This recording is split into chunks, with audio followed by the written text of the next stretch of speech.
নমস্কার বন্ধুরা, রুম্পার হেসেলে আপনাদের সবাইকে স্বাগত। আজ আমি আপনাদের সঙ্গে শেয়ার করব অরেঞ্জ পোলাও বা কমলা পোলাওয়ের রেসিপি। দারুণ সুস্বাদু টেস্টি এই পোলাও খেতে কিন্তু দুর্দান্ত লাগে। এই পোলাও দেখতে যতটা সুন্দর, খেতে কিন্তু তার থেকে আরও অনেক বেশি টেস্টি হয়। কমলা লেবুর ফ্লেভার আর রঙের জন্য এই পোলাও অন্যান্য পোলাওয়ের থেকে খেতে বেশি ভালো লাগে। তাহলে চলুন দেখে নেওয়া যাক আজকের রেসিপি। অরেঞ্জ পোলাও বানাতে কী কী ইনগ্রিডিয়েন্টস নিয়েছি সেগুলো চলুন আপনাদেরকে দেখিয়ে দিই। 1 কাপ পরিমাণে চাল নিয়ে নিয়েছি, যে কোনো ধরনের বাসমতি চাল নিয়ে নেবেন। নিয়ে নিয়েছি 1/2 কাপ পরিমাণে অরেঞ্জ জুস, ফ্রেশ মটরশুঁটি, 1 চা চামচ পরিমাণে অরেঞ্জ জেস্ট, কিছুটা কাজু কুচি নিয়ে নিয়েছি, সেই সঙ্গে নিয়ে নিয়েছি এখানে বাদাম, আর এখানে আদা গ্রেট করে নিয়েছি 1 চা চামচ পরিমাণে, 1 চা চামচ পরিমাণে ধনে গুঁড়ো, আর নিয়ে নিয়েছি 1 চামচ পরিমাণে জিরে গুঁড়ো, আর 3টে নিয়েছি কাঁচা লঙ্কা। আপনারা চাইলে লঙ্কাটাকে এখানে স্কিপ করতে পারেন। আর লাগছে গরম মশলা গুঁড়ো। এই অরেঞ্জ পোলাও বানানোর জন্য অরেঞ্জ জেস্ট কীভাবে তৈরি করবেন চলুন আপনাদেরকে দেখিয়ে দিই। 2টো ফ্রেশ অরেঞ্জ নিয়ে নিয়েছি, আর একটি কুনির সাহায্যে কমলা লেবুর গায়ের অরেঞ্জ অংশটুকুই আমি এখানে কুনির সাহায্যে কুড়িয়ে নেব। আর এই কাজটা কিন্তু খুব সাবধানে করতে হবে, কোনোভাবে যেন কমলা লেবুর সাদা অংশটা উঠে না আসে, তাহলে কিন্তু পোলাও তিতো হয়ে যাওয়ার সম্ভাবনা থাকে। একইভাবে কমলা লেবু থেকে আমি বাকি অরেঞ্জ জুসটাও রেডি করে নিলাম, আর এই কমলা লেবু থেকে আমি অরেঞ্জ জুসটা তৈরি করে নেব। আমি এখানে 2টো কমলা লেবু নিয়ে নিয়েছি, আর 2টো কমলা লেবুর জুস কিন্তু আমার রান্নাতে লাগবে না। 1/2 কাপ পরিমাণে অরেঞ্জ জুস আমি এই রান্নাতে ব্যবহার করব। পোলাও বানানোর জন্য প্রথমে চালগুলোকে আমি খুব ভালো করে ধুয়ে নেব। একটি পাত্রে পুরো চালটা নিয়ে নিলাম, তারপরে জল দিয়ে খুব ভালো করে 3 থেকে 4 বার জল পাল্টে চালটাকে ধুয়ে নেব। চালটাকে আমি ভিজিয়ে রাখবো না, আপনাদের হাতে যদি সময় থাকে চালটাকে আধ ঘন্টা ভিজিয়ে রাখতে পারেন, তবে আমি আজকে চালটাকে ভিজিয়ে রাখছি না। এখন সম্পূর্ণ চালটা এখানে নিয়ে নিয়েছি, দিয়ে দিচ্ছি 1 চামচ পরিমাণে ঘি, সে সঙ্গে এখানে অ্যাড করে দেব টেস্ট অনুযায়ী লবণ, দিয়ে দিচ্ছি জিরে গুঁড়ো, ধনে গুঁড়ো, গ্রেট করে রাখা আদা কুচি দিয়ে দেবো এখানে। সমস্ত উপকরণ দিয়ে চালের সঙ্গে ভালো করে মেখে নেব। সমস্ত উপকরণ দিয়ে চালের সঙ্গে মেখে নেওয়ার পর এখানে অ্যাড করে দেব সামান্য গরম মশলা গুঁড়ো। গরম মশলা দিয়ে আবারও খুব ভালো করে চালের সঙ্গে মেখে নেব। চালটা মাখার সময় মনে হলো আর একটু লবণের প্রয়োজন, সেজন্য এখানে কিছুটা লবণ আমি অ্যাড করেছি, টেস্ট অনুযায়ী নিয়ে নেবেন। আর অ্যাড করছি অরেঞ্জ ফুড কালার। আপনারা চাইলে এটা হলুদও ব্যবহার করতে পারেন যদি আপনাদের কাছে ফুড কালারটা না থাকে। ফুড কালারটা দিয়ে চালের সঙ্গে খুব ভালো করে মিশিয়ে নেব। এই অরেঞ্জ ফুড কালার আপনারা মার্কেটে অ্যাভেলেবেল পেয়ে যাবেন। যদি আপনারা কালারটাকে অ্যাভয়েড করতে চান তাহলে আপনারা এখানে হলুদ ব্যবহার করবেন। পোলাও বানানোর জন্য আমি এখন দিয়ে দিচ্ছি 1 চামচ পরিমাণে ঘি, আর ঘিটা পুরোপুরিভাবে গলতে শুরু করলে আমি এখানে কাজু কুচি আর বাদামটাকে হালকা ভেজে নেব। আপনারা চাইলে এই রান্নাটা সাদা তেলেও করতে পারেন, তবে ঘি দিয়ে করলে আরও টেস্টটা ভালো হয়। কাজু বাদাম আর বাদাম এখানে অ্যাড করে দিলাম। এবার 1 থেকে 1.5 মিনিট এটাকে ভেজে নেব। কাজু আর বাদাম ভেজে তুলে নেওয়ার পর ওই একই প্যানে আমি দিয়ে দিচ্ছি ফ্রেশ মটরশুঁটি। মটরশুঁটি দিয়ে খুব বেশি টাইম আমি ভাজবো না, 1 মিনিট মতো ভেজে নিলেই হয়ে যাবে। আর এখানে মটরশুঁটিটা আমার ভেজে নেওয়া হয়ে গেছে, তুলে নিচ্ছি। মটরশুঁটি খুব বেশি ভাজলে কিন্তু শক্ত হয়ে যায়।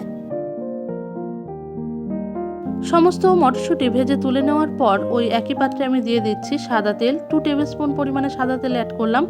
আপনারা চাইলে ঘি দিয়েও রান্নাটা করতে পারেন, তবে যেহেতু চালের সঙ্গে ঘিটা আমি মেখে রেখেছি এখন আর ঘি অ্যাড করলাম না। তেলটা খুব ভালোভাবে গরম হয়ে গেলে এখন দিয়ে দেব সমস্ত মশলা দিয়ে মেখে রাখা চালটা।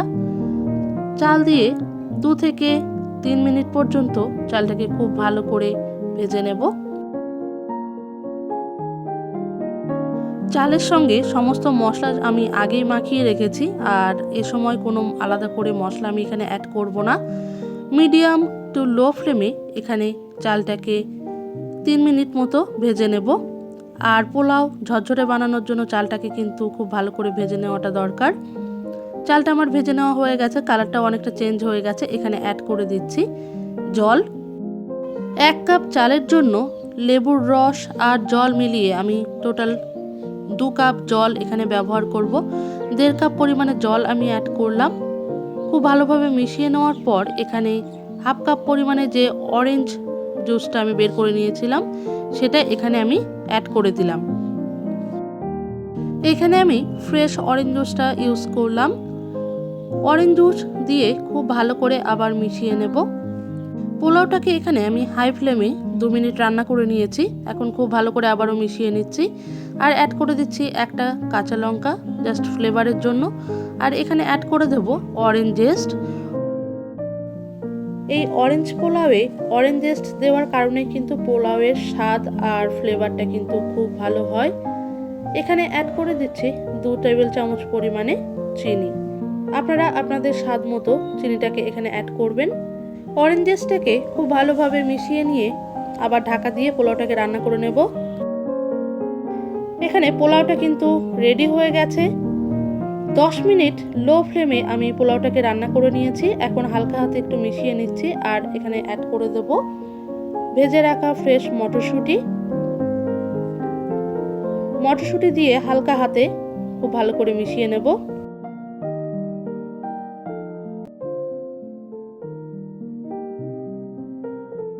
মটরশুঁটি দিয়ে খুব সাবধানে হালকা হাতে পোলাওটাকে মিশিয়ে নিতে হবে, আর এই সময় চালটা কিন্তু ভেঙে যেতে পারে। এখন অ্যাড করে দেব কাজু আর চীনাবাদাম ভেজে নিয়েছিলাম, সেটাকে অ্যাড করে দিয়ে খুব ভালোভাবে আবারও মিশিয়ে নেব।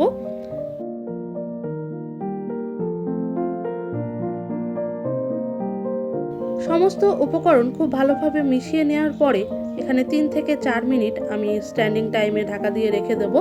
তারপরে গরম গরম সার্ভ করব কমলা পোলাও বা অরেঞ্জ পোলাও। আপনারা চাইলে এখানে ঘিও অ্যাড করতে পারেন, তবে আমি আর এখানে ঘি অ্যাড করব না। দেখুন আপনাদেরকে দেখিয়ে দিচ্ছি কত সুন্দর একদম ঝরঝরে পারফেক্ট পোলাও কিন্তু এখানে রেডি হয়ে গেছে। আপনারা চিকেন, মাটন, পনির, আলুর দম যে কোনো আইটেমের সঙ্গে কিন্তু এই অরেঞ্জ পোলাও সার্ভ করতে পারেন। খেতে কিন্তু দুর্দান্ত লাগে। রং ও ফ্লেভারের জন্য এই পোলাওটা কিন্তু অন্যান্য পোলাওয়ের থেকে খেতে বেশি ভালো লাগে। এই পোলাও রেসিপিটি আপনারা যদি এখন বাড়িতে ট্রাই করে না থাকেন তবে আজই ট্রাই করুন। স্বাদে ও গন্ধে ভরপুর এই কমলা পোলাও বানাতে খুব বেশি সময় লাগে না, আর খুবই কম খরচে কম উপকরণে খুব সহজেই কিন্তু এই পোলাওটা তৈরি করে নেওয়া যায়। আজকের অরেঞ্জ পোলাও বা কমলা পোলাওয়ের রেসিপি আপনাদের কেমন লাগলো জানাতে কিন্তু ভুলবেন না। অবশ্যই কমেন্টে আপনাদের মতামত জানাবেন। ভিডিওটি ভালো লেগে থাকলে বরাবরের জন্য লাইক, শেয়ার, কমেন্ট করবেন আর চ্যানেলকে সাবস্ক্রাইব করে পাশের বেল বাটনটাকে প্রেস করে রাখবেন। যখনই কোনো আমি নতুন ভিডিও আপলোড করব তার নোটিফিকেশন সবার আগে আপনার কাছে পৌঁছে যাবে। চ্যানেলে নতুন বন্ধু হয়ে থাকলে চ্যানেলটিকে সাবস্ক্রাইব করে রাখার অনুরোধ রইল। আজ এ পর্যন্তই। দেখা হচ্ছে অন্য কোনো রেসিপি নিয়ে অন্য কোনো ভিডিওতে। ততক্ষণ আপনারা ভালো থাকবেন, সুস্থ থাকবেন। আর ভিডিওটি শেষ পর্যন্ত দেখার জন্য আপনাদেরকে অনেক ধন্যবাদ।